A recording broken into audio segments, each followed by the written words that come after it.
अस्सलामुअलैकुम। पेशे खिदमत है जिनके हंगामों से लबरेज कहानी तालूत की वापसी। Next episode. सबसे पहले हम ज़फ़र अहमद के घर पहुंचे। रासिम ने हमें बता दिया था कि वो घर पर ही है। फरमाइए, मैं ज़फ़र अहमद हूँ, उसने हमारे पूछने के जवाब में कहा। उसका लहजा बड़ा शाइस्ता था। हम लोग कराची से आए हैं, तालूत ने कहा। दीन मोहम्मद ने आपका पता हमें बताया था। आपसे कुछ ज़रूरी बातें करनी है, लेकिन तफसील के साथ। मेरा नाम शकूर है और ये मेरे दोस्त गफूर हैं। दीन मोहम्मद का नाम सुनकर ज़फ़र अहमद चौंक पड़ा। अच्छा, तो फिर ऐसा है कि यहाँ तो बात नहीं हो सकती, ज़फ़र अहमद ने धीमे लहजे में कहा। मैं अभी आप लोगों के साथ एक दूसरी जगह चलता हूँ। आप मेरा मतलब समझ रहे हैं ना? बिल्कुल बिल्कुल, मैंने जल्दी से जवाब दिया। चंद मिनट बाद ज़फ़र अहमद हमें साथ लेकर चल पड़ा। उसने एक टांगा रोका और थोड़ी देर के बाद हम कृष्ण नगर पहुंच गए। यहाँ छोटी छोटी पेचदार पेच गलियों में से गुजरते हुए हम एक पुराने और बोसीदा से मकान के सामने जा पहुंचे। ज़फ़र अहमद ने दरवाजे पर दस्तक दी। चंद मिनट बाद दरवाज़ा खुल गया। दरवाज़ा खोलने वाला शख्स कुछ अजीब मुज़महिल और नीम मुर्दा सा आदमी था। अगरचे वो जवानुल उम्र था, लेकिन उसकी शक्ल को गालिबन मुनशियात के मुस्तकिल इस्तेमाल ने मस्क करके रख दिया था और उस पर फिटकार बरस रही थी। उसने ज़फ़र अहमद से कोई बात नहीं की, दुआ सलाम तक नहीं की और दरवाज़ा खोलकर एक तरफ खड़ा हो गया। ज़फ़र अहमद हम लोगों को साथ लेकर अंदर दाखिल हो गया। सारा घर खाली खाली नज़र आ रहा था। वो अफीमची जैसा शख्स एक दूसरे कमरे में चला गया और हम लोग एक दूसरे कमरे में बैठ गए। हम 4 अफराद के अलावा इस घर में और कोई नहीं था। जी फरमाइए, ज़फ़र अहमद ने कहा। दीन मोहम्मद कैसा और उसने क्या पैगाम दिया है? दीन मोहम्मद तो ठीक है, तालूत ने जवाब दिया। हमने उसे एक सौदेबाजी की थी और उसने हमें आपके पास भेज दिया। किस किस्म का सौदा? ज़फ़र अहमद ने सवाल किया। महजबी की तस्वीरों का सौदा, तालूत ने जवाब दिया। तस्वीरों के बदले तस्वीरें, क्या मतलब? ज़फ़र अहमद ने एकदम भड़क कर कहा। तस्वीरों के बदले तस्वीरें, इस बात का क्या मकसद है? मकसद ये है भाई कि जिस किस्म की तस्वीरें आपके पास महजबी की हैं, उसी किस्म की तस्वीरें हमारे पास आलिया की भी मौजूद हैं। तालूत ने एक पुरस्कार और मायने खेज मुस्कुराहट के साथ कहा। आलिया की तस्वीरें? ज़फ़र अहमद ने एकदम गुस्से में आकर कहा, यह क्या बकवास है? तुम मेरी बहन को किस तरह जानते हो? कौन हो तुम लोग? वो एकदम आपसे तुम पर आ गया। आराम से मेरी जान, तालूत ने उसके कंधे पर हाथ रखकर कहा। मालूम नहीं तालूत का हाथ उस वक्त कितना वजनी था कि ज़फ़र अहमद एक तरफ को बिल्कुल दबकर ढलक गया। हम तुम्हें यह बताना चाहते हैं कि आलिया बिल्कुल मासूम और बेगुनाह है और हम तुम्हारी लाइन के आदमी। हमने आलिया की एक तस्वीर किसी तरह हासिल कर ली और फिर उसका चेहरा लगाकर बहुत सी ऐसी तस्वीरें तैयार कर ली जिन्हें सिर्फ खलवत में ही देखा जा सकता है। ये रही तस्वीर।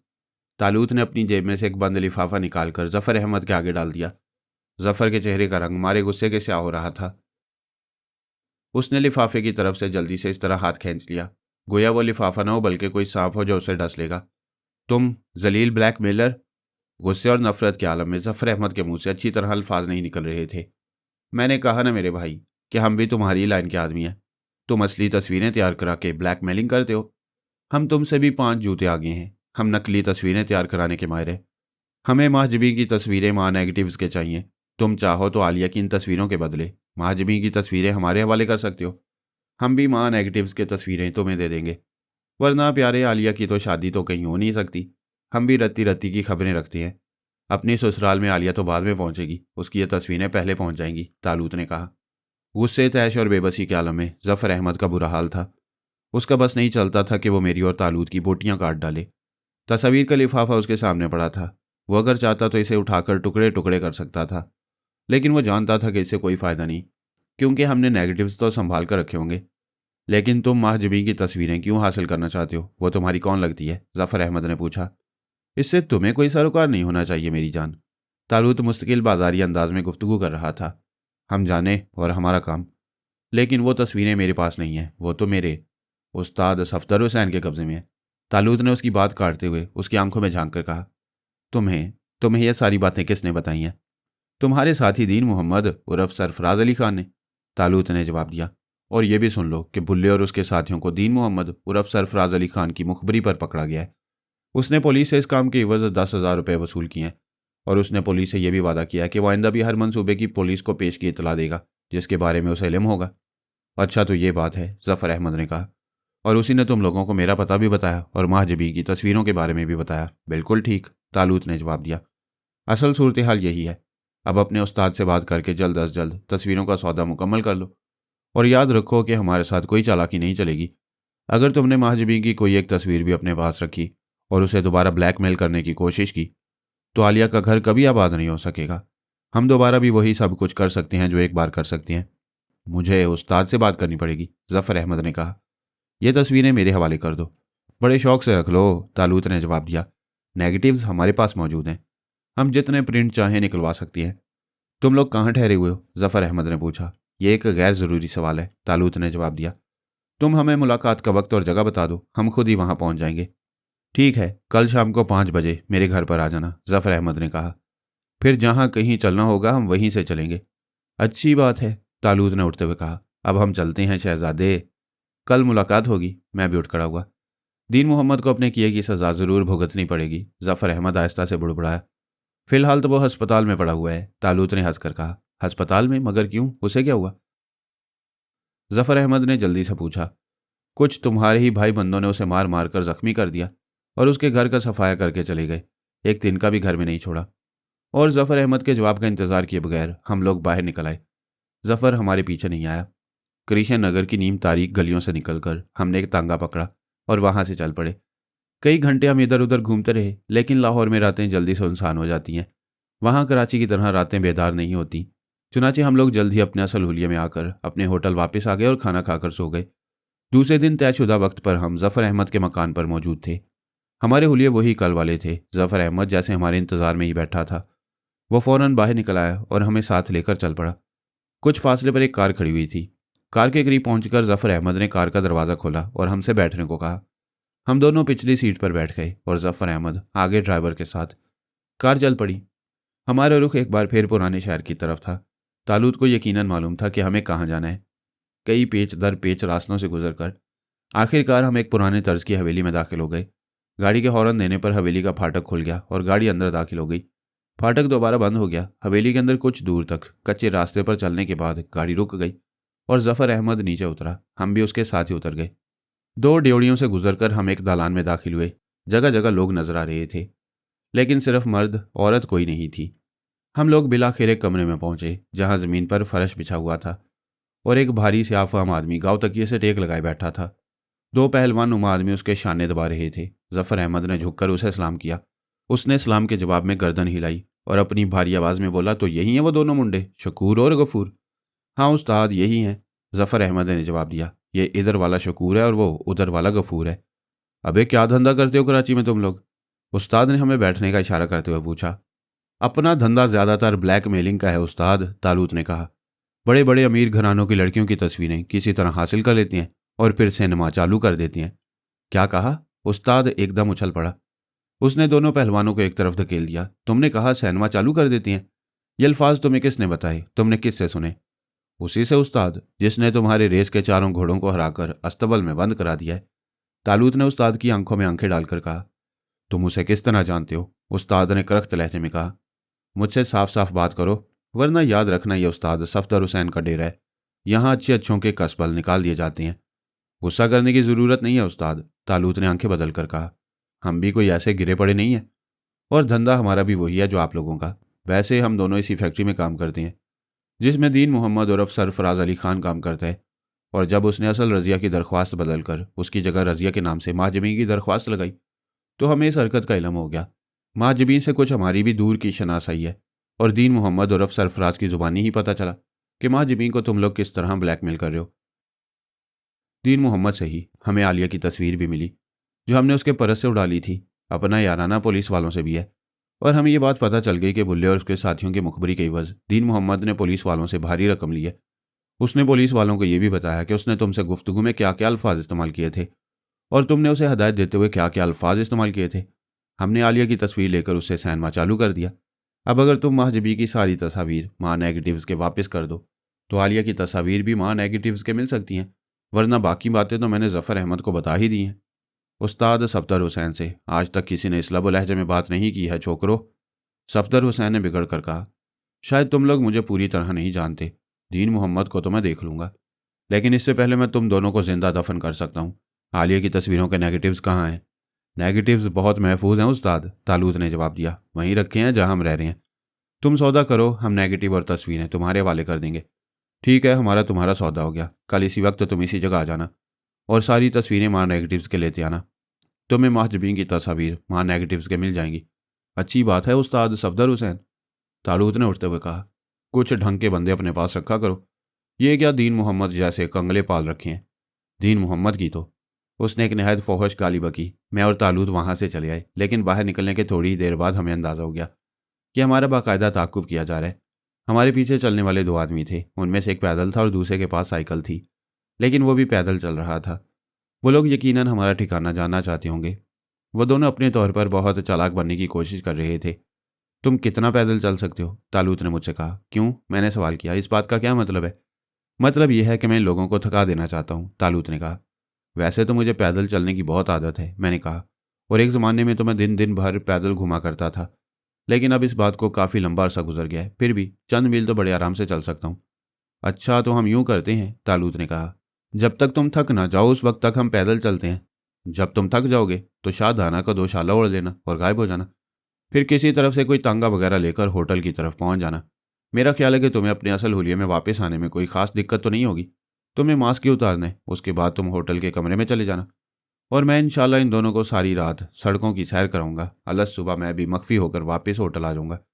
यूं करो कि हम होटल इंटरकॉन्टिनेंटल की तरफ पैदल चलते हैं। चलो, ये भी ठीक है, तालूत ने कहा और हम लोग चल पड़े। काफ़ी देर तक चलने के बाद हम बिल आखिर होटल के करीब पहुंच गए। हमारा ताकुब करने वाले एक खास फासले से हमारे पीछे पीछे चले आ रहे थे। अब रात काफ़ी हो गई थी और सड़क पर बहुत कम लोग चलते फिरते नजर आ रहे थे। लो भाई, अब तुम मख्फी हो जाओ, तालूत ने चुपके से कहा और मैं अचानक गायब हो गया। तालूत अकेला रह गया। हमारा ताकुब करने वाले आंखें फाड़ फाड़ कर मुझे ढूंढ रहे थे, लेकिन मैं उन्हें कहीं नजर नहीं आ रहा था। तालूत अलबत्ता एक शान बेनियाजी के साथ आहिस्ता आहिस्ता चला जा रहा था। हमारा ताकुब करने वाले लोग रुककर आपस में कुछ गुफ्तगू करने लगे।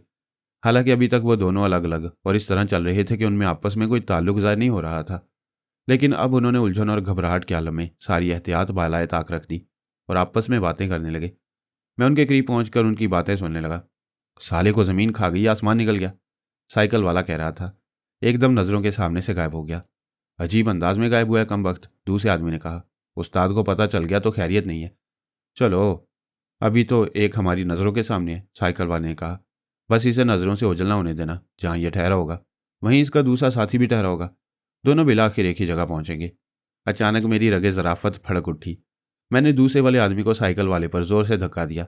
वो साइकिल वाले पर गिरा और साइकिल वाला अपना तवाज़न खोते हुए माँ साइकिल के नीचे गिरा। साइकिल और दोनों आदमी आपस में गड़बड़ हो गए। अबे क्या है यार, साइकिल वाले ने उठते हुए कहा।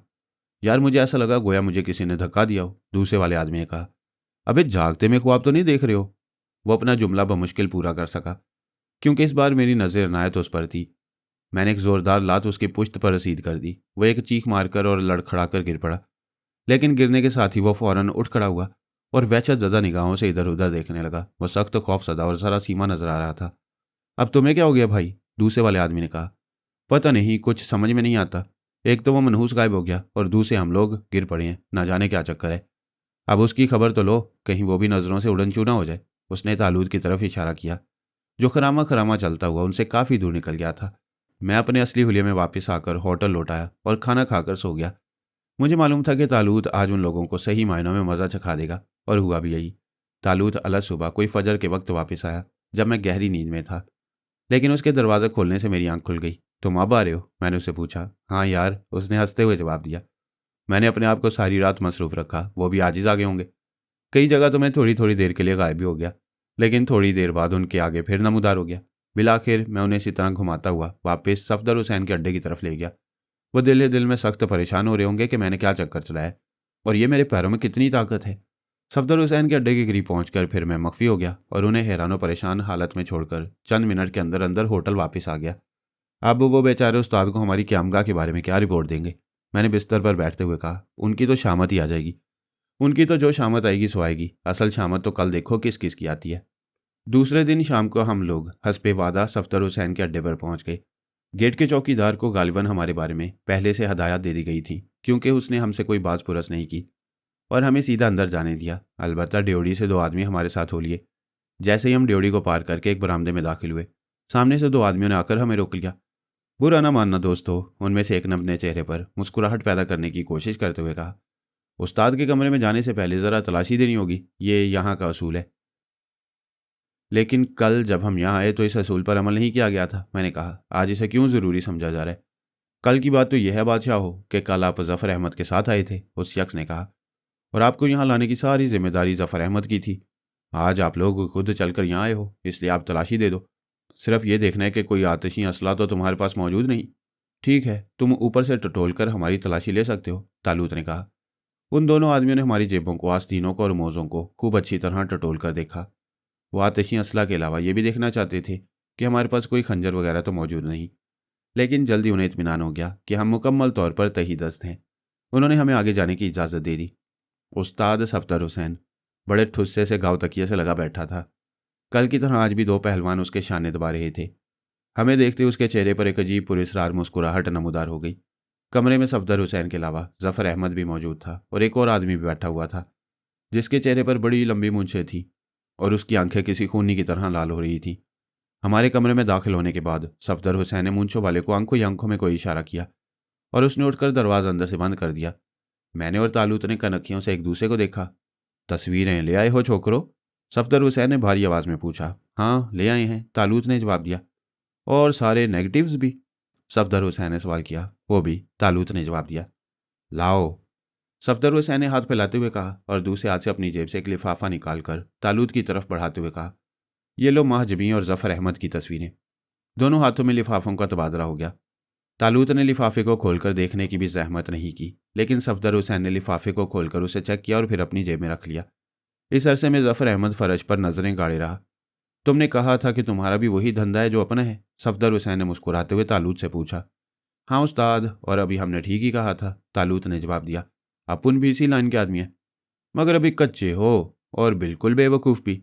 अबे मुंडो, इस काम के लिए भी अकल की ज़रूरत होती है और वो तुम्हारे अंदर मौजूद नहीं है, सफदर हुसैन ने कहकर लगाते हुए कहा। मेरे ख्याल में हमारे अंदर काफ़ी अकल मौजूद है, तालूत ने लापरवाही से जवाब दिया। अपनी ज़िंदगी के आखिरी लम्हात में इस अहमकाना ख्याल को अपने दिल से निकाल दो बेवकूफ़ो, सफदर हुसैन ने सफाकाना लहजे में दांत पीस कर कहा। बहुत हो चुका तमाशा। अगर तुम्हें ज़रा भी अकल होती तो तुम तस्वीरों के सौदे की तकमील के लिए हमारे अड्डे पर ना आते, बाहर कोई ऐसी जगह मुकर्रर करते जहां तुम आज़ाद होते। अब तो तुम दोनों चूहों की तरह हमारे चूहेदान में फंस चुके हो। बच्चे हो अभी, और तुम्हें ख़त्म करते हुए मुझे अफसोस भी होगा, लेकिन क्या किया जाए, मजबूरी है। उस्ताद सफदर हुसैन अपने मुखालफों को जिंदा छोड़ने का आदी नहीं। ओह, तो ये बात है, तालूत ने एक शाने बेनियाजी के साथ जवाब दिया। तो तुम गोया हमें हलाक करने का इरादा रखते हो? उस्ताद सफदर हुसैन ने खौफनाक कहकर लगाया। तुम तो अब अपने आप को मरहूम व मगफूर ही समझो। मेरी इस पुरानी हवेली के तय खाने में और भी बहुत सी कब्रें हैं। इनमें 2 कब्रों का और भी इजाफा हो जाएगा। इस हवेली में आने के बाद वही जिंदा वापस जाता है जिसे सफदर हुसैन की खुशनुदी और इजाज़त हासिल होती है। जहाँ तक उस बदमाश दीन मोहम्मद का ताल्लुक है, तो उसके लिए मैंने आज ही आदमी रवाना कर दिया है। इंशाल्लाह उसकी लाश का भी पता नहीं चलेगा। और तुम्हारा क्या ख्याल है उस्ताद सफदर हुसैन, क्या तुम्हारी लाश का पता चलेगा? तालूत ने मुस्कुराते हुए कहा। तालूत के इस पुरसकून अंदाज़े गुफ्तगू और हम दोनों के चेहरों पर मौजूद इत्मीनान ने चंद लम्हों के लिए सफदर हुसैन को चकरा कर रख दिया। वह हैरत से हम दोनों की शक्लें देखने लगा। मेरी लाश? उसने गुस्से से कहा। मेरी लाश गिराने वाला अब इस दुनिया में पैदा नहीं हुआ, बेवकूफ़ो। सुनो सफदर हुसैन, तालूत ने अचानक संजीदा होकर कहा, हम इतने बेवकूफ़ नहीं हैं जितना तुमने हमें समझ रखा है। कोई अहमक से अहमक आदमी भी अपने दुश्मनों के अड्डे पर इस तरह लेन देन करने नहीं चला आएगा जिस तरह हम चले आए हैं। हमने आलिया की तस्वीरें मां नेगेटिव्स के तुम्हारे हवाले कर दी हैं, लेकिन आलिया की वो पासपोर्ट साइज़ तस्वीर जिसमें से हमने उसका चेहरा लेकर सिनेमा चालू किया है, कराची में हमारे एक दोस्त के पास मौजूद है। और अगर हमें नुकसान पहुंचाया, हम लोग वक्त पर कराची वापस नहीं गए, तो हमारा वो दोस्त फिर से सिनेमा चालू कर देगा और जितनी और जैसी तस्वीरें चाहेगा बना लेगा।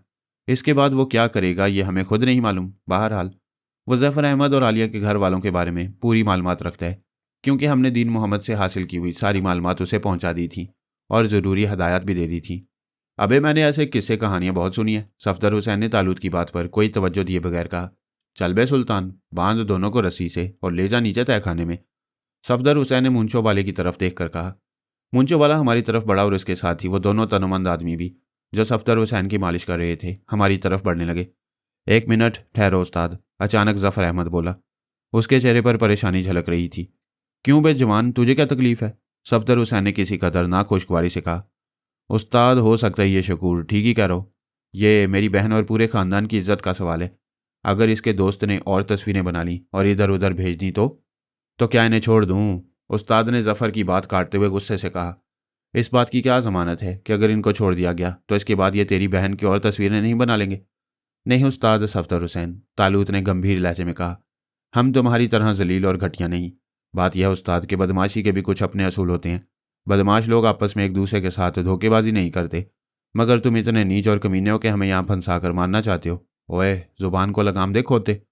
उस्ताद जफर हुसैन ने बिगड़ कर कहा। ले जाओ दोनों को, तय खाने में इनका किस्सा तमाम कर दो। नहीं उस्ताद, जफर अहमद एकदम अपनी जगह से उठकर खड़ा हो गया। इन्हें मारकर मेरे और मेरे खानदान के लिए जिल्लतों के दरवाजे मत खोलो, इन्हें जाने दो। अगर इन्होंने आलिया की कोई तस्वीर बनाई तो हम भी माहजबी। उस्ताद सफदर हुसैन ने जफर अहमद का जुमला पूरा होने से पहले ही माहजबी को एक निहायत बलीग गाली अनायत की और बोला, अबे तू पागल हो गया क्या? घर आए हुए शिकार को हाथ से जाने दूं? इन दोनों का जिंदा रहना खतरनाक है, ये अब किसी तरह नहीं बच सकते। तू अपनी चोंच बंद रख। नहीं उस्ताद, जफर अहमद अड़ गया। ये मेरा मामला है। माजबी की तस्वीरें मेरी मलकियत हैं और आलिया मेरी बहन है। इस मामले का आखिरी फैसला करने का इख्तियार सिर्फ मुझे है। मैं अपनी बहन और अपने खानदान की इज्जत कुर्बान नहीं कर सकता। क्या बकता है बे? उस्ताद जफर हुसैन गुस्से में आकर एकदम खड़ा हो गया। अब एक कल के लौंडे और तेरी इतनी हिम्मत के मुझसे जुबान दराजी करे? तेरी तो मैं हड्डियां सुरमा कर दूंगा। तेरे जैसे कितने लौंडे मैंने देखे हैं। खामोश बैठा रहे। अब अगर एक लफज भी जुबान से निकाला तो जुबान गुद्दी से खींच लूंगा। मैं और तालूत इस नई और दिलचस्प सूरत हाल पर खासे महजूज हो रहे थे और मुस्कुरा मुस्कुरा कर एक दूसरे की तरफ देख रहे थे। हंस लो, उस्ताद ने दांत पीस कर कहा। यह तुम्हारी जिंदगी की आखिरी हंसी है। फिर वो मूंछों वाले से मुखातिब होकर बोला, ले जा बे सुल्तान, काहे को देर कर रहा है? बांध इन्हें रस्सियों में और ले जा तय खाने में। मेरी जिंदगी में ऐसा नहीं होगा उस्ताद। जफर अहमद ने एकदम रिवॉल्वर निकाल लिया और सफदर हुसैन की तरफ तान कर खड़ा हो गया। बहन की इज्जत के मामले में कोई समझौता नहीं हो सकता। मुझे मालूम है कि ये लोग जो कुछ कह रहे हैं ठीक कह रहे हैं। अगर इन्हें अपनी बात का पूरा यकीन न होता तो ये इतने अहमक नहीं थे कि तस्वीरों के तबादले के लिए हमारे अड्डे पर। लेकिन जफर अहमद का जुमला नामुकम्मल रह गया। उस्ताद सफदर ने बिजली की सी तेजी से अपना रिवॉल्वर निकालकर जफर अहमद पर फायर झोंक दिया। लेकिन जफर अहमद ने भी गिरते गिरते अपने रिवॉल्वर का ट्राइगर दबा दिया। सिर्फ 2 लम्हों के वक्फे से 2 धमाके हुए और 2 जिस्म खाको खून में लुथड़ कर तड़पने लगे। मूंछों वाला शख्स जिसका नाम सुल्तान था और वो दोनों आदमी जो उस्ताद जफर हुसैन का बदन दबा रहे थे, अचानक इस सूरत हाल से घबरा गए। खुद मेरे और तालूद के लिए सूरत हाल गैर मुतवक्का थी। हमारे वहम गुमान में भी नहीं था कि हालात अचानक और इस कदर तेजी से ऐसा रुख इख्तियार कर लेंगे। वो तीनों आदमी हम दोनों को भूलकर उस्ताद सफदर हुसैन और जफर अहमद को संभालने में मसरूफ हो गए। इस असना में फायर की आवाज़ सुनकर बाहर शायद कई लोग जमा हो गए और दरवाजे पर दस्तक देने लगे। सुल्तान ने जल्दी से दरवाज़ा खोल दिया और कोई 4-5 आदमी अंदर दाखिल हो गए। ये क्या हुआ, ये क्या हुआ? एकदम से बहुत सी आवाज़ें बुलंद हुई। पहले इन दोनों को संभालो, भागने ना पाएं। सुल्तान ने आने वालों से मुखातिब होकर हमारी तरफ इशारा करते हुए कहा, सारे फसाद की जड़ यही लोग हैं। इन्हीं लोगों की वजह से उस्ताद का जफर अहमद से झगड़ा हो गया और दोनों ने एक दूसरे पर गोली चला दी। चंद लोग हमारी तरफ बढ़े और उन्होंने हमें घेरे में ले लिया। तालूत ने मुझे इशारा कर दिया और हमने कोई मुजाहमत नहीं की। जल्दी से डॉक्टर जमील को फ़ोन करके बुलाओ, सुल्तान ने किसी को मुखातिब किए बगैर कहा। शायद वो कुछ कर सके। एक आदमी तेजी से कमरे से निकल गया। सुल्तान अहमद ने एक तरफ रखी हुई रस्सी उठाकर उन लोगों की तरफ उछाल दी जिन्होंने हमें घेरे में ले रखा था। बांध दो इनको मजबूती से, उसने कहा। हमें आनन फानन रस्सियों में जकड़ दिया गया और सुल्तान ने उन लोगों को कहा कि हमें फ़िलहाल नीचे तय खाने में ले जाकर बंद कर दें। हमने चलते चलते एक नज़र सफदर हुसैन और जफर अहमद के जिस्मों पर डाली। खून बड़ी तेजी से बह रहा था और उनके चेहरे पीले हो रहे थे। कई आदमी हमें इसी तरह रस्सियों में जकड़ा हुआ लेकर चले। ना तालूद कोई मुजाहमत कर रहा था, न मैं।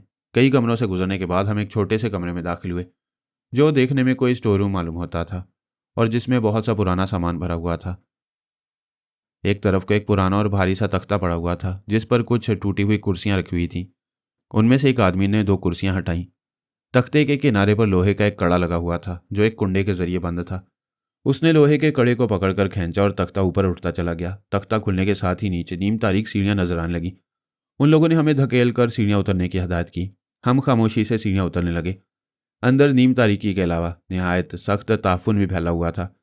हम लोगों के नीचे उतरते ही तख्ता ऊपर से दोबारा बंद कर दिया गया और कुछ खड़पड़ की आवाज़ें सुनाई दी, जिससे हमने अंदाजा लगाया कि वही टूटी हुई कुर्सियां तख्ते पर दोबारा रखी जा रही हैं। अब अंदर बिल्कुल अंधेरा था। सिर्फ एक तरफ की दीवार में लोहे की मोटी मोटी सलाखों वाली एक बहुत ही छोटी सी खिड़की थी जो ना जाने बाहर किस तरफ खुलती थी। उसमें से बराए नाम रोशनी और हवा अंदर आ रही थी। अचानक सारा तहखाना रोशनी से जगमगा उठा। तालूद के हाथ में एक रोशन चिराग था। जिसकी रोशनी में हम तय खाने का मंजर साफ देख सकते थे। हकीकत यह है कि इंतहाई निडर और मुतमईन होने के बावजूद तय खाने का अंदरूनी मंजर देखकर मेरे रोंगटे खड़े हो गए। तय खाने के फर्श पर जा बजा इंसानी हड्डियां बिखरी हुई थीं। ओफो, तालूत ने हैरत से मंजर देखकर कहा। ये दरिंदे यहाँ इंसानों को शायद जिंदा बंद करके छोड़ देते थे ताकि वो भूख प्यास से तड़प तड़प कर जान दे दें। आखिर इनमें से 2 तो अपने अंजाम को खुद ही पहुंच गए, इसमें हमारी कोशिशों को कोई दखल नहीं। अलबत्ता बाकियों का बंदोबस्त हम अभी किए देते हैं। और इसके साथ ही तालूत ने एक झटका दिया। उसके दोनों हाथ जो पुश्त पर रस्सी से मजबूती के साथ बंधे हुए थे आज़ाद हो गए। रस्सी टुकड़े टुकड़े होकर नीचे गिर गई। उसने अपनी एक उंगली मेरी तरफ उठाई और मेरे हाथों से बंधी हुई रस्सी भी खुद ब खुद खुलकर नीचे गिर गई। आओ, तालूत ने मेरा हाथ पकड़ते हुए कहा और हम दोनों सीढ़ियां चढ़ने लगे। तख्ते के करीब पहुंचकर तालूत ने तख्ते को हाथ लगाया और तख्ता ऊपर उठता चला गया। दूसरे लम्हे हम लोग बाहर थे। तालूत ने तख्ता दोबारा बंद करके कड़ा कुंडे में फंसा दिया और टूटी हुई कुर्सियां उसी तरह तख्ते के ऊपर रख दी। इसके बाद हम दोनों मख्फी होकर उस कमरे से बाहर निकले और उस कमरे में पहुंच गए जहां जफर अहमद और सफदर हुसैन ने एक दूसरे पर फायरिंग की थी। कमरे में हड़बोंग मची हुई थी। कई लोग जफर अहमद और सफदर हुसैन के जख्मों पर पट्टियां बांध रहे थे, लेकिन खून था कि फव्वारे की तरह उबल रहा था। साफ नजर आ रहा था कि वो दोनों मर चुके हैं।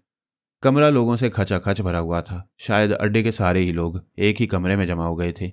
आओ, तालूत ने मेरा हाथ पकड़ते हुए सरगोशी की और हम लोग खामोशी से उस कमरे से निकल आए। चंद मिनट बाद हम उस कमरे में मौजूद थे जिसमें फ़ोन लगा हुआ था। कमरा बिल्कुल खाली था। तालूत ने फ़ौरन एक नंबर डायल किया और इस बात की तस्दीक कर लेने के बाद कि ये पुलिस स्टेशन है, एसएचओ से बात करने की ख्वाहिश जाहिर की। जब एसएचओ लाइन पर आ गया तो तालूत ने उसे सफदर हुसैन के अड्डे का पता बताकर मुतला किया कि इस जगह 2 आदमी कत्ल हो चुके हैं और उनकी लाशें अभी यही मौजूद हैं। उसने तय खाने के बारे में बताया और ये कहा कि उसमें इंसानी जिस्मों के पिंजर मौजूद हैं। एसएचओ को इतला देने के साथ ही तालूत ने यह भी कह दिया कि वो सूबे के आईजी पुलिस को भी इस वाक़े की इतला दे रहा है। एसएचओ के बार बार के असरार के बावजूद तालूत ने अपना नाम और फ़ोन नंबर बताने से इनकार कर दिया और फ़ोन बंद कर दिया। इसके फ़ौरन बाद उसने आईजी पुलिस का नंबर मिलाया और एक मुअज़्ज़ज़ और बाअसर शहरी की हैसियत से गुफ्तगू करते हुए आईजी को कत्ल की वारदात और तय खाने में मौजूद पिंजरों के बारे में सब कुछ बता दिया और यह भी कह दिया कि वह इस वाक़े की इतला मुतलका थाने के एसएचओ को दे चुका है। इसके बाद हम दोनों दोबारा उसी कमरे में आ गए। इस दौरान एक डॉक्टर वहां आ चुका था। उसने बारी बारी दोनों की नब्ज़ें देखी, दिल की हरकत देखी और फिर मायूसी से गर्दन हिलाकर बोला, दोनों मर चुके हैं। इसके बाद वो खामोशी से वहां से चला गया। अब क्या होगा यारो? सुल्तान ने अपने तमाम साथियों की तरफ देखते हुए कहा, यह तो बड़ा काम खराब हो गया। अब इन दोनों की लाशों का क्या करें? लाशों के अलावा अब एक और मसला भी पैदा हो गया कि हमारे गिरोह का क्या होगा। एक दूसरा शख्स बोला, उस्ताद की जात थी तो सब लोग मुत्तहिद थे, अब कैसे मुत्तहिद रहेंगे? उस्ताद की जगह कौन लेगा? ओफो, तुम्हें उस्ताद की जगह की फिक्र पड़ी हुई है और ये नहीं सोच रहे हो कि सबसे पहला मसला तो लाशों को ठिकाने लगाने का है, फिर इसके बाद फ़ौरन इन आदमियों शकूर और गफूर को ख़त्म कर दें। इस वक्त वो दोनों तहखाने में बंद हैं और बाहर के आदमियों में सिर्फ वही दोनों इस वाक़े के अन्य शाहिद हैं। सुल्तान बोला। मरवा दिया इस बेवकूफ़ के बच्चे जफ़र अहमद ने। सफदर हुसैन का बदन दबाने वाले दोनों आदमियों में से एक बोला, ना वो उस्ताद पर रिवॉल्वर निकालता, ना उस्ताद इस पर गोली चलाता। सारा हरामीपन जफ़र अहमद का है। कुछ थोड़ी सी गलती उस्ताद की भी है, बदन दबाने वाले दूसरे शख्स ने कहा। जफ़र अहमद के लिए भी बहन की इज्जत का मामला था, आखिर वो क्या करता? शकूर और गफूर ने तो कह दिया था कि अगर उन दोनों को कोई नुकसान पहुंचा तो कराची में मौजूद उनका कोई दोस्त सैनमा को चालू कर देगा। आखिर माँ बहनों की इज्जत के लिए तो लोग जान दे देते हैं। अभी इन लोगों में बातें हो रही थी कि बाहर से 2 आदमी भागते हुए आए। उनके चेहरों पर हवाइयाँ उड़ रही थी। पूरी हवेली को पुलिस ने घेरे में ले लिया है। उनमें से एक ने फूले हुए सांस के साथ कहा, पुलिस वाले अब अंदर दाखिल हो रहे हैं, हम मुकाबला करेंगे। एक बदमाश ने सीना तान कर कहा। बेवकूफ़ मत बनो, एक दूसरा शख्स बोला। पुलिस ने जब हवेली को घेर ही लिया है तो फिर हम बचकर कहाँ जा सकेंगे? हमें हथियार डाल देने चाहिए। हरगिज़ नहीं, एक और शख्स बोला। मैं गिरफ्तारी पर मौत को तरजीह देता हूँ। इस असना में एकदम से बहुत से पुलिस वाले जो मुसल्ला थे उस कमरे के करीब आन पहुंचे जहां सारे बदमाशों का मजमा लगा हुआ था। खबरदार कोई अपनी जगह से न हिले, एक पुलिस अफसर ने, जिसके हाथ में रिवॉल्वर था, कड़क कर हुक्म दिया। लेकिन फौरन ही किसी ने गोली चला दी जो पुलिस अफसर के बाजू में लगी। जवाब में पुलिस वालों ने फायर खोल दिया। बदमाशों की तरफ से भी फायरिंग शुरू हो गई। 2 पुलिस वाले मारे गए और 4 बदमाश मर गए। बाकियों ने जल्दी जल्दी अपने हथियार फेंककर हाथ ऊपर उठा दिए। जख्मी और लाशों को अस्पताल भिजवाने की कार्रवाई के साथ साथ ही पूरी हवेली की बड़े पैमाने पर तलाशी शुरू हो गई। इधर उधर छुपे हुए तमाम लोग गिरफ्तार कर लिए गए और आखिर में तय खाने की बारी आई। पुलिस वालों ने तय खाना बगैर किसी खास दिक्कत के तलाश कर लिया, क्योंकि इसकी निशानदेही तालूत ने मुतलका थाने के एसएचओ और आईजी पुलिस दोनों को पहले ही कर दी थी। पुलिस वालों ने गिरफ्तार शुदा बदमाशों की मौजूदगी में तय खाना खोला और उसमें मौजूद इंसानी पिंजरों को वो देखकर हैरान रह गए। ताकतवर टॉर्चों की रोशनी में उन्होंने पूरे तय खाने का जायजा लिया, लेकिन पुलिस वालों से ज़्यादा हैरानी गिरफ्तारशुदा बदमाशों को हुई जब उन्होंने ये देखा कि तहखाने में हम दोनों यानी शकूर और गफूर मौजूद नहीं। वो घबरा घबरा कर एक दूसरे की शक्लें देखने लगे। अब वो इस पोजीशन में थे कि इस बारे में ना तो कोई इजहार ख्याल कर सकते थे और ना एक दूसरे से कोई बात कर सकते थे। पुलिस वालों का छापा निहायत कामयाब रहा। दूसरे दिन शहर भर के अखबारों में इस खबर की पूरी तफसील शाया हुई। गिरफ्तारशुदा बदमाशों की तस्वीरें, हलाकशुदगान सफदर हुसैन और जफर अहमद की तस्वीरों के अलावा तहखाने से बरामद होने वाले इंसानी पिंजरों की तस्वीर भी अखबारात को फराहम कर दी गई थी। इस हैबतनाक खबर की इशाअत से पूरे शहर में सनसनी फैल गई। मैंने और तालूत ने अपने होटल के कमरे में नाश्ते के दौरान पूरी खबर का मुतालिया किया। हमने रूम सर्विस को ऑर्डर देकर उस दिन लाहौर के तमाम अखबारात मंगवाए और हर अखबार में इस खबर का मुतालिया किया।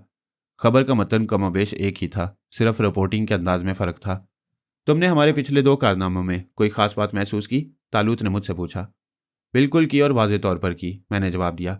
बुल्ले और उसके साथियों से निमटने के लिए तुमने अपनी कुव्वतों से बहुत कम और मुतलका अदारों की कुव्वत से ज़्यादा काम लिया, और यही अमल तुमने इस बार भी दोहराया। तुम अगर चाहते तो पुलिस की मदद के बगैर भी बदमाशों के इस पूरे गिरोह का सफाया कर सकते थे।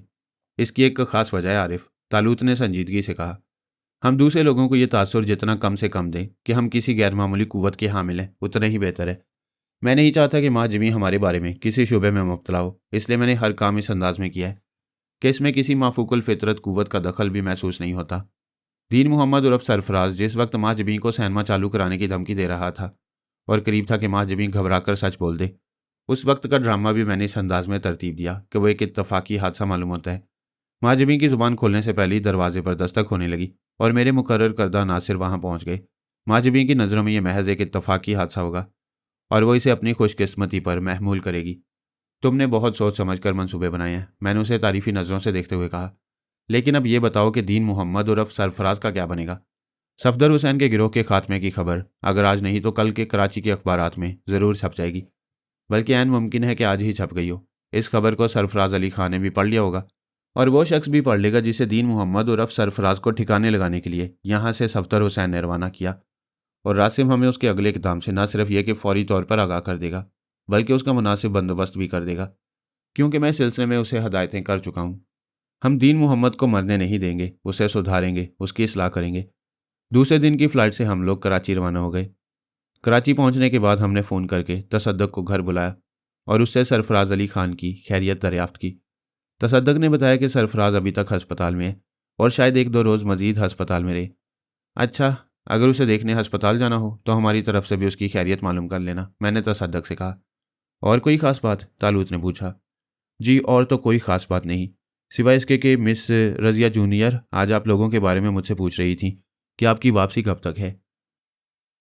मुझे सख्त हैरत हुई कि आप लोगों की वापसी से उनको क्या दिलचस्पी हो सकती है। शायद वो कोई और नया चक्कर चलाने की फ़िक्र में है। लेकिन मैंने उनसे खासे खुश्क लहजे में कह दिया कि मुझे आप लोगों की वापसी के बारे में कोई इल्म नहीं। चलो ठीक है, तालूत ने कहा। और मिस रज़िया सीनियर निहायत उम्दा कारकर्दगी का मुजाहरा कर रही हैं, तसद्दक ने कहा। उनके बनाए हुए 5 डिज़ाइन जापान की एक कंपनी ने पसंद कर लिए हैं और 1 करोड़ रुपए के कालीनों का ऑर्डर दिया है। मैंने इस सौदे को बेहद खुफिया रखा है। मुझे डर है कि कहीं रज़िया जूनियर फिर कोई फड्डा न कर दे। मैं तुम्हें यकीन दिलाता हूँ कि अब वो कोई फड्डा नहीं करेगी, तालूत ने हंसते हुए कहा। तसद्दक ने भी जवाबन दांत निकाल दिए। सवाल पूछने की तो उसकी आदत ही नहीं थी। उसे मालूम था कि तालूत की कही हुई कोई बात बेमानी नहीं होती। रज़िया सीनियर, एक बार फिर उसके जिक्र ने, उसके नाम ने, तसद्दक की ज़ुबानी, उसकी सलाहियतों के एतराफ़ ने मेरे दिल की धड़कनों को तेज़ कर दिया। मेरी नज़रों के सामने रज़िया का हसीन, पुरजमाल, पुरवकार, संजीदा और पुरकशिश चेहरा घूमने लगा। मेरे दिल की अजीब कैफियत हो गई। मैंने शऊरी तौर पर यह कोशिश करके इस ख्याल को अपने दिल से निकालने की कोशिश की। मैंने अफशां को याद करने की कोशिश की, उसके मरहूम और गुमशुदा चेहरे का तसव्वुर किया, उसकी कब्र का तसव्वुर किया, गुलाब के उन फूलों का तसव्वुर किया जो उसकी कब्र पर लहलहा रहे थे, लेकिन जिनकी बहार को देखने से अफशां की आंखें महरूम थीं। हज़्नो मलाल, दर्दो अलम और एक मीठे मीठे दर्द की लहर सी मेरे दिल में उठने लगी। मेरे दिल की इस हालत को ना तालूत समझ सकता था, न तसद्दक। दूसरे दिन हम लोग 11 बजे के करीब फैक्ट्री पहुंचे और सीधे अपने कमरे में चले गए। हमने थोड़ी देर के बाद महाजमी उर्फ रज़िया जूनियर को तलब किया। महाजमी जब हमारे कमरे में दाखिल हुई तो उसके चेहरे का रंग सुर्ख हो रहा था। वो बड़ी खुश दिखाई दे रही थी। हमें सलाम करने और बैठने के बाद उसने कहा, मैंने अखबार में पूरी खबर पढ़ लिया सर। आप लोगों ने वाकई अजीबोगरीब कारनामा सर अंजाम दिया। ये लीजिए, संभालिए इसे। तालूत ने अपनी जेब से एक लिफाफा निकालकर महाजमी की तरफ बढ़ाते हुए कहा। महाजमी ने लिफाफा ले लिया। उसके हाथ में हल्की सी लर्जिश थी और आंखें झुक गई थी। उसे खूब मालूम था कि इस लिफाफे में क्या होगा। उसने कांपते हुए हाथों से लिफाफा खोला और उसमें मौजूद तस्वीरों और नेगेटिव्स को बाहर निकाले बगैर ही उन पर एक नज़र डाली और उन्हें दोबारा लिफाफे में रख लिया। उसने बमुश्किल तमाम थूक निकलते हुए बड़ी धीमी आवाज़ में कहा, मेरे पास आप लोगों का शुक्रिया अदा करने के लिए अल्फाज नहीं। आपने मुझ पर इतना बड़ा करम किया है कि मैं इस एहसान का बदला ज़िंदगी भर नहीं चुका सकती। अब मैं आप लोगों को मज़ीद कोई नुकसान नहीं पहुंचाना चाहती, लिहाजा मैंने फ़ैसला किया है कि आपके इदारे से इस्तीफ़ा दे दूं, क्योंकि जिस मनसब पर मैं फ़ायज़ हूं फिल हकीकत मैं खुद को इसका मुस्तहिक नहीं समझती। मैं अपने लिए कोई दूसरी नौकरी तलाश कर लूँगी। अब मुझे किसी के हाथों ब्लैकमेल होने का खतरा दरपेश नहीं। इसकी कोई ज़रूरत नहीं है मिस माजबी, तालूत ने संजीदगी से कहा। आप जिस तरह काम करती हैं उसी तरह करती रहिए। आप सीखने की कोशिश कीजिए। अगर आप में सीखने की लगन है तो आप सीख सकती हैं। लेकिन फिर भी अगर आप डिज़ाइनिंग डिपार्टमेंट में काम ना कर सकें तो आपका ट्रांसफ़र किसी दूसरे डिपार्टमेंट में कर दिया जाएगा, लेकिन आपको सहूलतें वही हासिल रहेंगी। मैं आप लोगों की किस किस नवाजिश के लिए आपका शुक्रिया अदा करूं।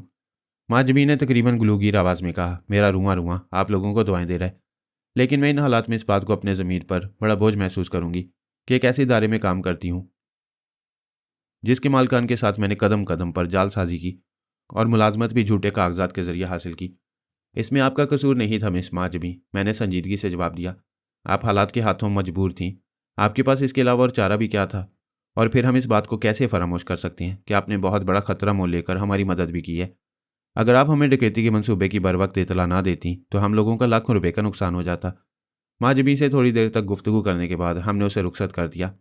दूसरे दिन तालूत ने मुझे बताया कि रासिम की फराहम करदा इतला के मुताबिक सफदर हुसैन ने जिस शख्स को दीन मोहम्मद उर्फ सरफराज अली खान के खात्मे के लिए लाहौर से कराची भेजा था, वह शख्स अखबार में सफदर हुसैन के गिरोह की तबाही की खबर पढ़ने के बाद इस कदर सरासीमा और हवास पाकता हुआ कि अपने एक दोस्त स्मगलर की मदद से लॉन्च के जरिए मुल्क से बाहर फरार हो गया।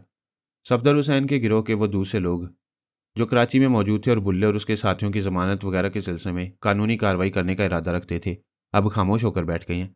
और हाल यह है कि बुल्ले और उसके साथियों की जमानत कराने वाला भी कोई मौजूद नहीं। सफदर हुसैन के गिरोह का मुकम्मल तौर पर खात्मा हो चुका है। चंद रोज़ के बाद दीन मोहम्मद उर्फ सरफराज को अस्पताल से छुट्टी मिल गई। उसकी गर्दन अब ठीक हो गई थी, लेकिन डॉक्टरों ने उसमें कॉलर डाल दिया था और उसे हदायत दी थी कि कम अज़ कम वो 1 माह तक कॉलर डाले रहे। दीन मोहम्मद उर्फ सरफराज अली खान के इलाज मुआवजे के अखराजात तसद्दक ने ऑफिस की जानिब से अदा किए, क्योंकि खुद दीन मोहम्मद उर्फ सरफराज के पास तो फूटी कौड़ी तक नहीं बची थी, उसका सब कुछ छिन चुका था। जिस दिन दीन मोहम्मद उर्फ सरफराज ने दोबारा अपना काम शुरू किया, उसके तीसरे दिन हमने फैक्ट्री पहुंचकर उसे अपने कमरे में तलब किया। उसने कमरे में आकर बड़े अदब से हमें सलाम किया। हमने उसके सलाम का जवाब दिया। बैठ जाओ सरफराज, तालूत ने संजीदा और भारी आवाज़ में कहा।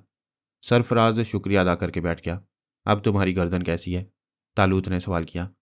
पहले से बहुत बेहतर है जनाब, दीन मोहम्मद उर्फ सरफराज ने जवाब दिया।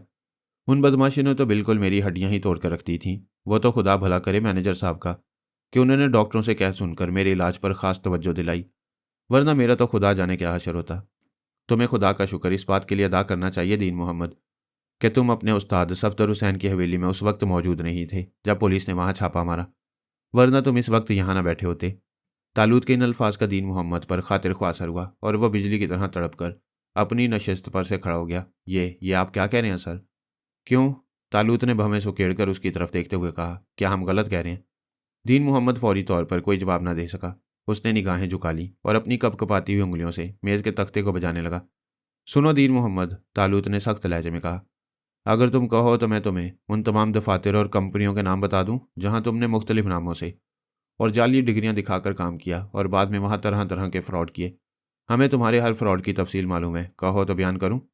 दीन मोहम्मद ने कोई जवाब ना दिया। उसके हाथ आहिस्ता आहिस्ता कांप रहे थे।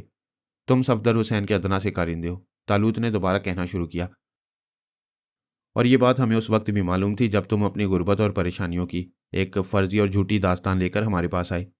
हमें इस वाक़े का भी बखूबी इल्म है कि तुमने किस तरह आते ही पहला कारनामा ये अंजाम दिया कि उम्मीदवारों की फाइलों से असली रज़िया कुरैशी की दरख्वास्त माउस की तस्वीर के गायब कर दी और उसकी जगह एक नकली रज़िया कुरैशी को उम्मीदवार बनाकर उसे इंटरव्यू के लिए तलब किया, जिसका असली नाम महजबी है और ना तो अंग्रेज़ी में MA है और ना उसके पास इंटीरियर डिज़ाइनिंग एंड डेकोरेशन का कोई डिप्लोमा। वो ज़फ़र अहमद के बायस तुम्हारे लोगों के गिरोह के हत्थे चढ़ गई और तुम्हारे हाथों ब्लैकमेल होने पर मजबूर हो गई। और हमें इस वाक़े का भी बखूबी इल्म है कि तुमने किस तरह महजबी और बाजारी औरतों को इस्तेमाल करके अब्दुल रहमान से हमारे 50 लाख रुपए का ऑर्डर मनसूख करा दिया। हम ये भी जानते कि तुम्हारी फराहम करदा इतलात के मुताबिक ही बुल्ले और उसके साथियों ने लाहौर से बतौर ख़ास यहाँ आकर तसद्दक साहब को लूटने का मनसूबा बनाया। लेकिन जब तमाम लोगों की ये कोशिश नाकाम रही तो तुमने महाजमी पर शुबा किया और अपने उस्ताद को फ़ोन करके उसे रेस के घोड़ों के हार जाने और अस्तबल में बंद हो जाने की इतला दी, और तुम्हारे उस्ताद ने तुम्हें सैनमा चालू करने की हदायत दी। दीन मोहम्मद का पूरा जिस्म कांपने लगा। उसके चेहरे से पसीने की बूंदें बह बह कर नीचे गिर रही थीं। आपको साहब, आपको इन तफसीलात का इल्म किस तरह हो गया? आपकी बातों से तो यूं लगता है गोया हर लम्हे हर जगह आप खुद मौजूद थे। उसने बमुश्किल कांपती हुई आवाज़ में कहा। बात यह है दीन मोहम्मद कि तुम अव्वल दर्जे के अहमक और गधे हो, तालूत ने कहा। बदकिस्मती से तुम अपने आप को बहुत चालाक समझते हो, लेकिन तुम इसका अशीर अशीर नहीं हो जितना खुद को समझते हो। क्या तुम ये समझते हो कि हम इस फैक्ट्री में, इस ऑफिस में, जहां करोड़ों रुपए का कारोबार होता है, किसी शख्स को बिला किसी तहकीक को तफ्तीश के मुलाजिम रख लेते हैं? क्या तुम समझते हो कि हमने कोई यतीम खाना खोल रखा है? हम तुम्हारी असलियत से वाकिफ थे, लेकिन इसके बावजूद हमने तुम्हें नौकरी दी, और जिस पोस्ट पर तुम्हें फायज किया उस पोस्ट की असल तनख्वाह से दुगनी तनख्वाह तुम्हें मिली। मगर मगर क्यों साहब? दीन मोहम्मद ने लरसती हुई आवाज़ में कहा। इसकी वजह यह थी दीन मोहम्मद कि हम तुम्हारे ब्लैकमेलिंग के धंधे को ख़त्म कर देना चाहते थे। हम तुम्हारे बदमाशों के गिरोह का खात्मा करा देना चाहते थे, और हमें खुशी है कि अल्लाह ताला ने हमें इस नेक काम में भरपूर कामयाबी अता की। तुम्हारे दो नाबकार साथी आपस में ही कुत्तों की तरह लड़कर मर गए, और जो बाकी बचे उन्हें पुलिस ने गिरफ्तार कर लिया। उस तहखाने से इंसानी हड्डियों के पिंजर भी बरामद हो गए, जिसमें ना जाने कितने बेगुनाह इंसानों की जान ली गई थी। सफदर हुसैन के गिरोह के कुछ आदमी अब भी बाहर हैं, और तुम उनमें से एक हो। पुलिस रफ्ता रफ्ता उन सब लोगों को गिरफ्तार कर लेगी, और वो अपने अपने कैफरे किरदार को पहुंचेंगे। दीन मोहम्मद ने एकदम उठकर तालूत के पांव पकड़ लिए। मुझे बचा लीजिए साहब, मुझे बचा लीजिए। मैं वाकई गुनाहगार हूं, मैं बहुत बुरा आदमी हूं। आपने मेरे बारे में जो कुछ कहा है उसका एक एक लफ्ज़ सच है, इसमें कोई झूठ नहीं। लेकिन मैं खुदा को हाजिर व नाजिर जानकर कहता हूं कि मैं आइंदा ऐसे गुनाहों का इर्तिकाब नहीं करूंगा। बस एक बार मुझे बचा लीजिए, सिर्फ एक मौका दे दीजिए। तालूत ने उसे अपने पैरों से उठाया और कहा, तुमने अब तक जितने गुनाहों का इर्तिकाब किया है, अगर तुम वाकई सच्चे दिल से इनसे तौबा कर लेते हो तो तुम्हें मुआफ़ किया जा सकता है। और हमारी जानिब से तुम्हें मुआफ़ किए जाने के दो मतलब होंगे। पहला मतलब तो ये होगा कि फिर तुम पर कोई हाथ नहीं डाल सकेगा, लेकिन इसके साथ ही दूसरा मतलब ये भी होगा, अगर तुमने आइंदा कोई नामाकूल हरकत की तो हम तुम्हें पुलिस के हवाले तो बाद में करेंगे, पहले हम खुद ही तुमको इसकी पूरी तरह सज़ा दे देंगे। ऐसी सज़ा जो तुम सारी उम्र फरामोश नहीं कर सकोगे। वादा खिलाफ़ी की सूरत में आप मुझे जो सज़ा चाहें दे सकती हैं। इस वक्त मेरी ज़िंदगी आपके हाथ में है। आप चाहें तो मुझे बचा सकते हैं, आप चाहें तो मुझे तबाह कर सकते हैं। मैं आपको यकीन दिलाता हूँ कि बदमाशी की लाइन को हमेशा के लिए छोड़ दूंगा। उसने रूहानसी आवाज़ में कहा। तुम्हें करना भी यही चाहिए, तालूत ने कहा। तुमने अपने साथियों का अंजाम देख लिया। आखिरकार एक न एक दिन उनका यही हशर होना था, और तुम्हारा हशर भी इनसे मुख्तलिफ ना होगा। तुम्हें खुदा का लाख लाख शुक्र अदा करना चाहिए कि तुम बाल बाल बच गए, और अब महजबीन को कभी ब्लैकमेलिंग करने की कोशिश न करना। हमने उन खातून को बहुत दुख पहुंचाया है, दीन मोहम्मद ने अफसरदा आवाज़ में कहा। आपको जब सब कुछ मालूम ही है तो ये भी मालूम होगा कि जफ़र अहमद ने उस लड़की के जज्बात से नाजायज़ फ़ायदा उठाया और उसे बड़ी अजियतें दी। लेकिन अब यह सिलसिला हमेशा के लिए ख़त्म हो चुका है। उन मोहतरम खातून को अब कोई ब्लैकमेल नहीं करेगा। ठीक है, तुम जा सकते हो, तालूत ने कहा, और दीन मोहम्मद उर्फ सरफराज अली खान वहाँ से रुखसत हो गया। उसके जाने के बाद तालूत ने तसद्दुक को बुलाया। बैठो तसद्दुक, तालूत ने उसे मुखातिब होते हुए कहा। तुमसे कुछ ज़रूरी बातें करना है। जी फरमाइए, मैं हमतन गोश हूँ, तसद्दुक ने कहा। पहले तो ये बात अच्छी तरह समझ लो कि अब मिस रज़िया जूनियर का सारा मामला बिल्कुल ठीक ठाक हो गया है। तुम्हें तफसीलात में जाने की ज़रूरत नहीं, बस तुम्हारे लिए इतना ही जान लेना काफ़ी है कि मिस रज़िया जूनियर अब हमारे स्टाफ की एक काबिल एतमाद रुकन है, और उन पर हर लिहाज से पूरा भरोसा किया जा सकता है। जो बातें पुरानी हो चुकी हैं उन्हें भूल जाओ। और दूसरी बात यह है कि अब मिस रज़िया जूनियर अपने घरेलू नाम यानी मिस महाजमी के नाम से काम करेंगी। क्या मतलब? तसद्दुक ने कुछ हैरान होकर पूछा। ये बात मेरी समझ में नहीं आई। हाँ, तुम ठीक कहते हो, तालूत ने कहा। ये बात वाकई ज़रा अजीब सी है, इसलिए मैं मिस रज़िया जूनियर को भी यहाँ बुला लेता हूँ ताकि उनके सामने बात हो जाए। और तालूत ने इंटरकॉम पर महाजमी उर्फ रज़िया जूनियर को तलब किया। महाजमी जब कमरे में दाखिल हुई तो तसद्दुक को वहाँ बैठे देखकर ठिठक गई। आइए मिस रज़िया जूनियर, तशरीफ़ रखिए, तालूत ने कहा। महाजमी बैठ गई। बात यह है मिस रज़िया जूनियर कि आपने बताया था कि आपका घरेलू नाम महाजमी है। तालूत ने गहरी नज़रों से महाजबीन को देखते हुए कहा ताकि वो उसका मफहूम समझ ले। जी हाँ, महाजबीन ने जल्दी से कहा। मैंने बिल्कुल यही कहा था। वो गड़बड़ा गई। तो हम लोग अब चाहते हैं कि आप इस दफ्तर में अपने घरेलू नाम से यानी मिस महाजबीन के नाम से काम करें, क्योंकि मिस्टर तसद्दुक इससे पहले भी मुझसे कई बार ये बात कह चुके हैं कि रज़िया कुरैशी सीनियर को भी फैक्ट्री नंबर 2 की बजाय फैक्ट्री नंबर 1 में यानी इस फैक्ट्री में रखा जाए, क्योंकि हमारा हेड ऑफिस तो यही है और ज़्यादातर पार्टियाँ यही आती हैं।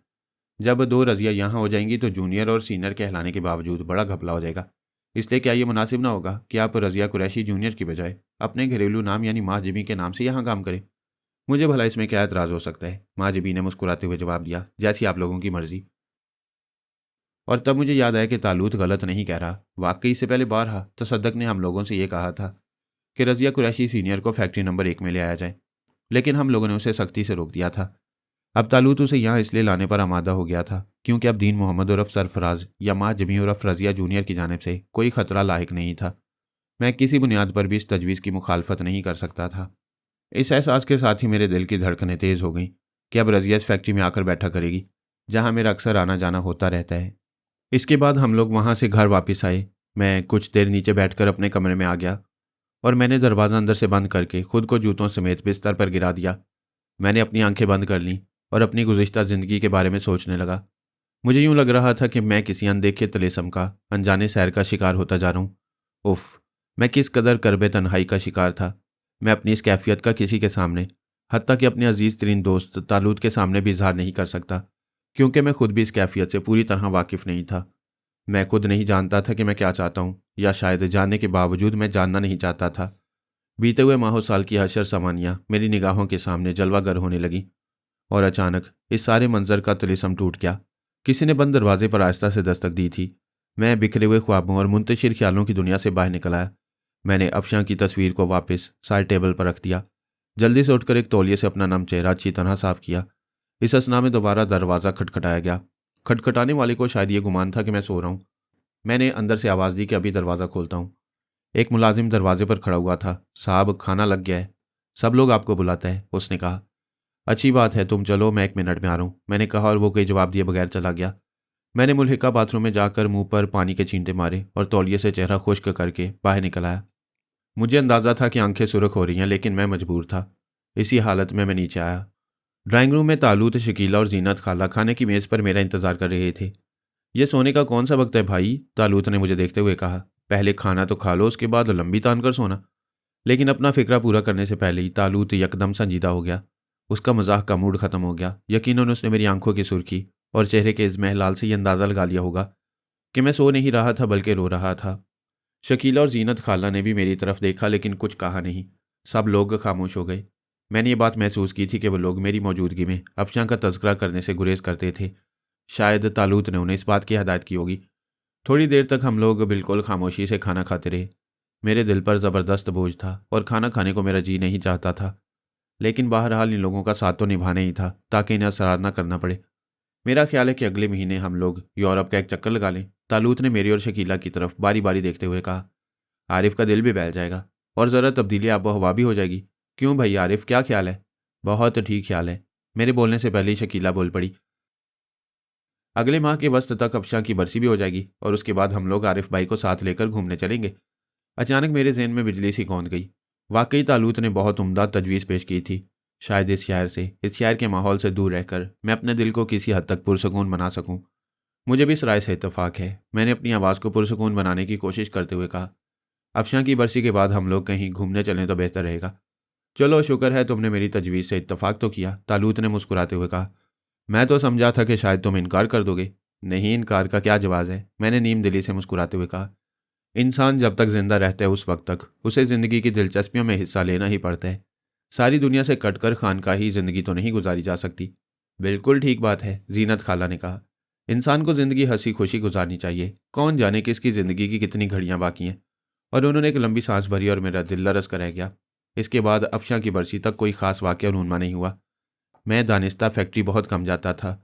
कभी हफ्ते अशरे में एक दिन चक्कर लगा लेता। तालूत भी मेरे बगैर फैक्ट्री नहीं जाता था और अक्सर हम लोग फैक्ट्री के बजाय इधर उधर घूमने निकल जाते। हमने बहुत सी शामें क्यूम की दुकान पर बैठकर बाजार की रौनकें देखकर गुजारी। बहुत से दिन हॉक्स बे, क्लिफ्टन और दीगर तफरीही मुकामात पर गुजारे। अक्सर औकात जीनत खाला के अलावा नौशाबा और उसके दोनों बच्चे भी हमारे साथ होते। इस असना में मैं जब भी फैक्ट्री गया, मैंने इस बात की दानिस्ता कोशिश की कि रज़िया मेरी नज़रों के सामने ना आने पाए। लेकिन वाहरी किस्मत, एक बार भी ऐसा न हुआ कि हम लोग फैक्ट्री गए हों और कहीं ना कहीं मुझे रज़िया की झलक ना नजर आई हो। और जब वो मुझे दिखाई दे जाती तो मुझे यूं लगता कि जैसे ये सारी कायनात उसके पैक करके हुस्न से रोशन हो गई है। वो हम लोगों को देखकर बड़े अदब एहतराम से सलाम करती। उसके चेहरे पर हमेशा वकार और मतानत के आसार नजर आते, जो उसके हुस्न की अजमतों में और ज़्यादा इजाफा करते। रज़िया चूंकि बुनियादी तौर पर अदब और आर्ट की दिलदादा थी, उसका जमालियाती ज़ौक़ निखरा हुआ था, इसलिए उसका इजहार हमेशा उसके लिबास में भी होता था।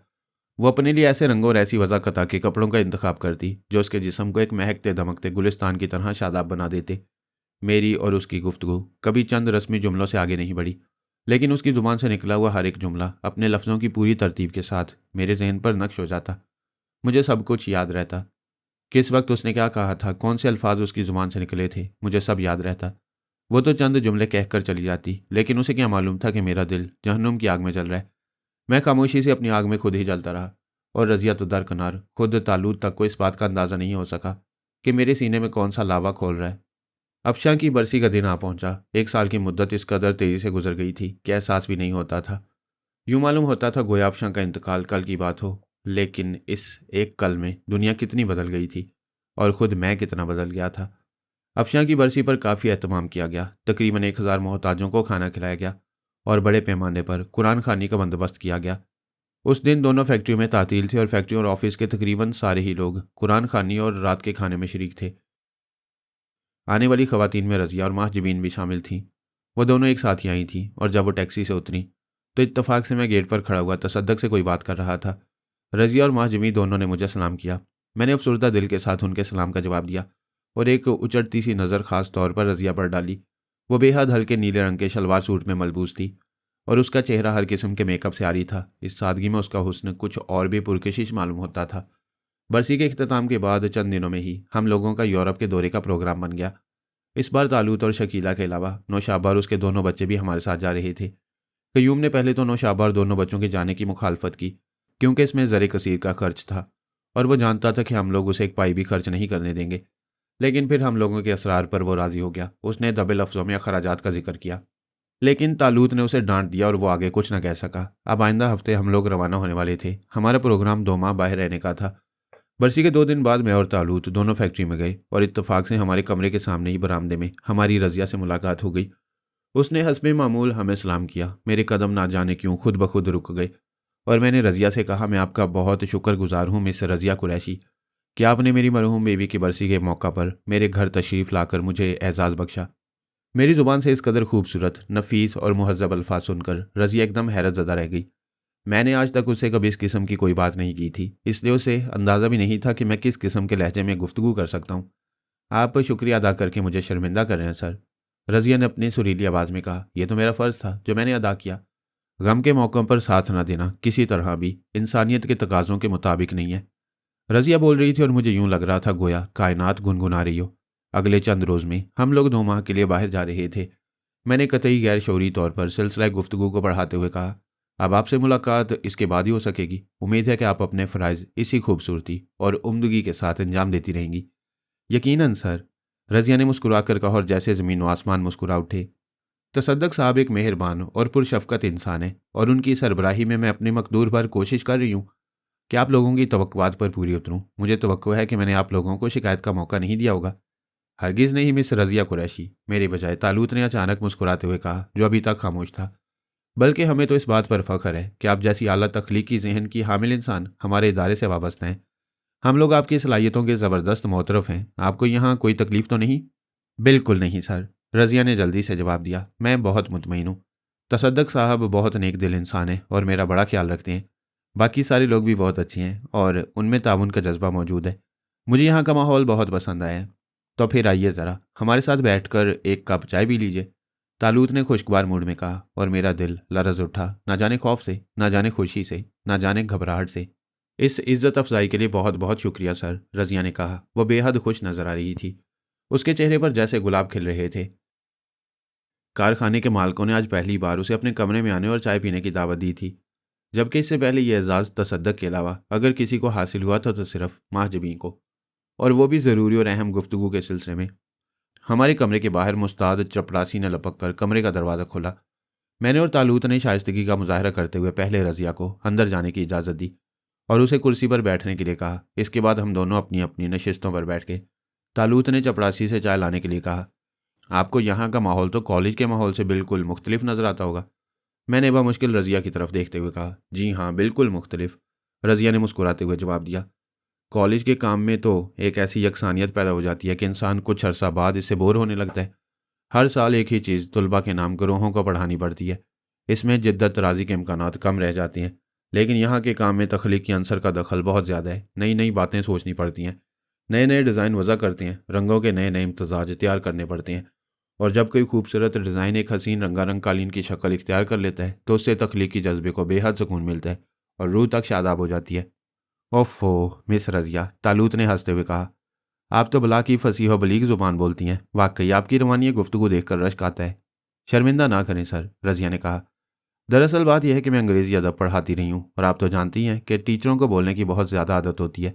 सो मेरी भी यही आदत बनी हुई है, सारे टीचरों की तरह। इसमें कोई गैर मामूली बात नहीं है।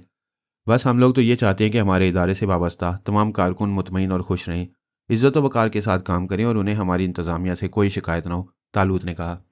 आप लोग यूरोप जा रहे हैं तो क्या वहाँ कुछ नई पार्टियाँ भी तलाश करने की कोशिश करेंगे? रज़िया ने पूछा। अगर आप कहें तो मैं चंद दिन के अंदर अंदर कुछ नए डिज़ाइन तैयार कर दूँ जिन्हें आप अपने साथ लेते जाएं। शुक्रिया मिस रज़िया कुरैशी, तालूत ने जवाब दिया। फ़िलहाल तो हमारे पास इतने ऑर्डर मौजूद है कि अगले 6 माह तक कोई मशीन खाली नहीं होगी और हम कोई नया ऑर्डर कबूल नहीं करेंगे। आप इत्मीनान से नए नए डिज़ाइन सोचती रहें और आहिस्ता आहिस्ता अपना काम करती रहें। पार्टियाँ यहाँ खुद आती रहेंगी और तसद्दक साहब उनसे बात करते रहेंगे। इस असना में चपड़ासी ट्रे में चाय सजा कर ले आया और उसने एहतियात के साथ ट्रे एक साइड टेबल पर रख दी। ट्रे इधर उठा लाओ, रज़िया ने नर्म लहजे में चपड़ासी से कहा। मैं चाय खुद बनाऊंगी। चपड़ासी ने ट्रे लाकर रज़िया के सामने रख दी और रज़िया ने 3 प्यालियों में चाय बनाई। शक्कर उसने हम दोनों से पूछ कर डाली। थोड़ी देर तक इधर उधर की बातें होती रहीं। मैं अब ज़्यादातर खामोश था और तालूत और रज़िया आपस में गुफ्तगू कर रहे थे। रज़िया की आवाज़ किसी चाहकार की तरह मेरे कानों में गूंज रही थी। चाय ख़त्म करने के बाद उसने हमसे इजाज़त ली और चली गई। मैं गोया किसी तिलिस्मी माहौल से वापस अपनी दुनिया में आ गया, लेकिन तालूत को मेरी इस कैफियत का ज़रा भी अंदाज़ा नहीं हुआ। इस बेचारी लड़की को क्या मालूम कि हमने इसकी इज्जत और इस्मत की हिफाजत के लिए क्या क्या पापड़ बेले हैं। तालूत ने रज़िया के जाने के बाद हंसते हुए कहा, अगर हमने इसकी मदद ना की होती तो आज ये मशरक़ी वस्ता के किसी हरम में अपनी ज़िंदगी के आबरू बाख्ता दिन गुजारी होती। तुम बिल्कुल सही कह रहे हो, मैंने कहा। आज इस शहर में और मुल्क के बहुत से शहरों में, बल्कि हमारे मुल्क से बाहर भी कई शहरों में कितने लोग मौजूद हैं जो हमारी, बल्कि दरअसल तुम्हारी वजह से अमन सुकून की ज़िंदगी गुजार रहे हैं। बहुत लोगों को तो इस बात का इल्म है और बहुत से इस बात से बिल्कुल आलम है। हमने कुछ वक्त फैक्ट्री में गुजारा। तसद्दक ने हमें अपने आइंदा के प्रोग्रामों के बारे में कुछ बताने की कोशिश की, लेकिन तालूत ने उसे ये कहकर रोक दिया कि वो जो मुनासिब समझे करे। इसके बाद हम लोग कुछ देर के लिए कयूम की दुकान पर गए। कयूम हम लोगों को देखकर बहुत खुश हुआ। अब उसकी दुकान की रौनक ही कुछ और थी। कीमती और नफीस अशिया से भरे हुए शोकेस जगमग जगमग कर रहे थे। काउंटर के पीछे कई आरामदेह कुर्सियां रखी हुई थीं। इन्हीं में से एक कुर्सी पर कयूम बैठा हुआ था। 3 अदद सेल्समैन ग्राहकों को निपटाने में मसरूफ थे। कयूम ने हम लोगों को भी अपने पास बुला लिया और हम उसके साथ ही कुर्सियों पर बैठ गए। यूसुफ भाई, आरिफ भाई, चाय चलेगी या ठंडा? कयूम ने पूछा। भाई चाय तो हम लोग पी कर आए हैं, तालूत ने जवाब दिया। इस वक्त तो ठंडे का मूड है। बेहतर। और आप आरिफ भाई? उसने मुझसे कहा। मैं भी ठंडा ही पीऊँगा, मैंने कहा। कयूम ने एक सेल्समैन को कोल्ड ड्रिंक की बोतलें लाने के लिए कहा। इस असना में एक उधेड़ उम्र का ग्राहक दुकान में दाखिल हुआ। उसने सिर्फ शेव के ब्लेडों का एक पैकेट खरीदा और 100 रुपये का एक नोट निकालकर सेल्समैन के हाथ में दिया। अचानक तालूत की नज़र उस पर पड़ गई। वह गौर से नोट को देखने लगा। उसके होंठों पर एक बहुत ही हल्की सी पुरस्कार सी मुस्कुराहट नमूदार हुई, जिसे मेरे अलावा ना कोई देख सकता था ना महसूस कर सकता था। मैं तालूत की इस मुस्कुराहट का मतलब खूब समझता था और मुझे मालूम था कि अब कोई दम में कोई तमाशा होने वाला है। आपके पास खुले हुए पैसे नहीं होंगे जनाब? सेल्समैन ने उस शख्स से कहा। अगर खुले हुए पैसे होते तो मैं ज़रूर आपकी खिदमत में पेश करता, उस शख्स ने बड़े शाइस्ता लहजे में कहा। सेल्समैन ने उस शख्स के हाथ से नोट ले लिया और बाकी रकम उसको वापस कर दी। वह शख्स तेज़ी से दुकान से बाहर निकल गया। यार वो 100 का नोट ज़रा मुझे देना तो, सेल्समैन से तालूत ने मुखातिब होकर कहा। सेल्समैन हैरत से तालूत की तरफ देखने लगा। कयूम को भी ताज्जुब हुआ, लेकिन उसने ज़ुबान से कुछ नहीं कहा। उस बेचारे का रवैया हम लोगों की जानिब बड़ा सआदतमंदाना था। उसने सेल्समैन की तरफ देखा और सेल्समैन ने फ़ौरन वो नोट निकालकर तालूत के हवाले कर दिया। तालूत ने वो नोट अपनी जेब में रख लिया और इसकी बजाय 100 रुपये का एक दूसरा नोट जेब से निकालकर सेल्समैन को दे दिया। सेल्समैन ने हैरत अंगेज़ खामोशी के साथ वो नोट कैश दराज में रख दिया। तालूत की इस अजीबोगरीब हरकत पर कयूम ने कोई तबसरा नहीं किया। इस असना में होटल का मुलाजिम लड़का कोका कोला की ठंडी बोतलें लेकर आ चुका था। मैं, तालूत और कयूम थोड़ी देर तक इधर उधर की गप्पें हाँकते रहे। इसके बाद हम वहाँ से रवाना हो गए। ये नोट का क्या चक्कर है यार? मैंने दुकान से बाहर निकलते ही तालूत से पूछा। ये भी एक ऊंचा ड्रामा है, तालूत ने मुस्कुराते हुए कहा। अगर अभी से तुम्हें बता दिया तो मज़ा नहीं आएगा, इसलिए ज़रा सब्र से काम लो और तमाशा देखते रहो। अलबत्ता अब ज़रा हम लोगों को अपना हुलिया तब्दील करने के लिए कोई मुनासिब सी जगह तलाश करनी होगी। चलो हम बाएं तरफ वाली सड़क पर मुड़ते हैं, मैंने कहा। उधर एक खाली प्लॉट पड़ा हुआ है जिसकी सिर्फ चार दीवारी खींची हुई है और अंदर कीकर की झाड़ियों के अलावा और कुछ नहीं है। वहां घुसकर हम अपनी शक्लें बदल लेंगे। मेरे लिए तो सिर्फ मास्क ही होगा। बिल्कुल, तालूत ने जवाब दिया। तुम्हारा चेहरा तो अब मैं कभी भूल कर भी तब्दील नहीं करूंगा। एक ही दफ़ा का सबक बहुत काफ़ी है। मैंने मतलूबा सड़क पर गाड़ी मोड़ी और खाली प्लॉट के सामने रोक दी। हम दोनों उतरकर चार दीवारी के अंदर चले गए। किसी ने हमारी तरफ ध्यान नहीं दिया। दरअसल इस खाली प्लॉट में, जहाँ बहुत सी झाड़ियाँ उगी हुई थीं, लोग पेशाब खाने के तौर पर इस्तेमाल करते थे और पूरे प्लॉट में जगह जगह गलाजत बिखरी हुई थी। चंद मिनट के बाद जब हम लोग वहां से निकले तो हमारी शक्लें बदली हुई थीं। तालूत घुंघरियाले और स्याह बालों वाला एक बलोच नौजवान था और मैं तीखे आर्यानी नकूश वाला एक खूबसूरत और सुबक नौजवान जो ईरानी मालूम होता था।